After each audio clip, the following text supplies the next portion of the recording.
sisig store. Aling Lusing, siya ang pinaka-first na nag-imbento ng sisig. So, ito ang sisigan niya. Ang original sisig paste.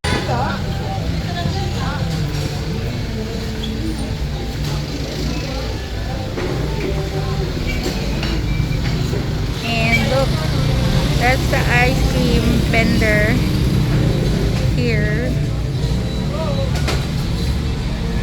It's called the Dirty Ice Cream. And of course, the van that took us here.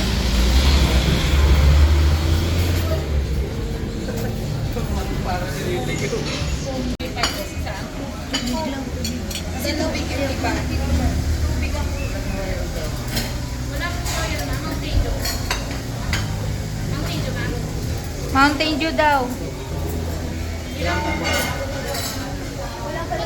Ako din bottled water.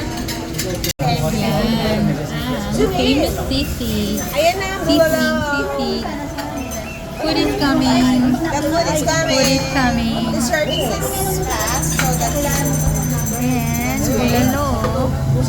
And some more sisig. and the bulalo is good. Yan, sisig. O sige, taste mo na. I-taste mo na. Ay, taste ko na. Ay, ano mo na. Lalagyan mo ng kalamansi, you want. Lagyan mo ng kalamansi, tapos i-taste mo na. Taste.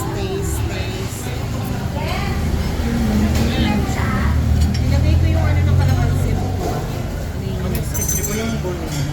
Ayan!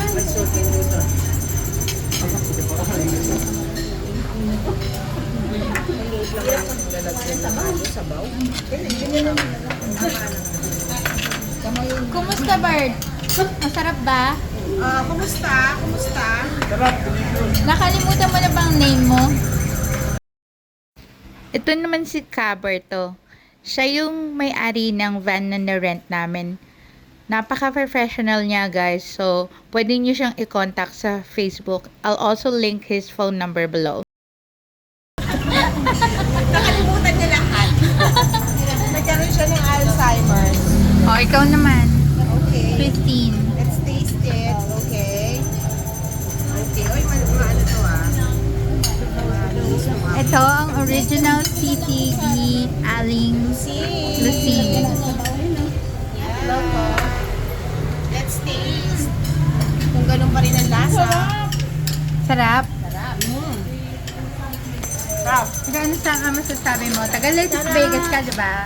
Yummy. Yummy. My tummy. Yeah. Let's Wow. begin. Ikaw, Joel, ano masasabi mo? Cappuccino. Anong cappuccino? Sarap. Cappuccino daw, kape. Okay. Alright, let's eat. Na-feature na rin kung saan tong location ni Aling Lusing.